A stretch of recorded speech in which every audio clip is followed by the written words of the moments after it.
آپ دیکھ رہے ہیں سب کا پاکستان نیوز HD اور میں ہوں منیر پیرزادہ۔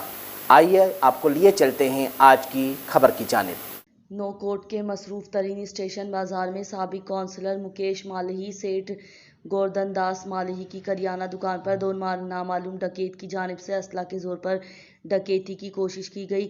اس موقع پر وہاں پر موجود دکان کے مالک مکیش مالہی کی جانب سے دلیری کا مظاہرہ، ڈکیت کو پکڑنے کی کوشش، جس پر ڈکیت حواس بھاگتا ہو کر فرار ہو گئے، جبکہ ڈکیت سے مزاحمت کی صورت میں سابق کونسلر مکیش مالہی شدید زخمی ہو گئے۔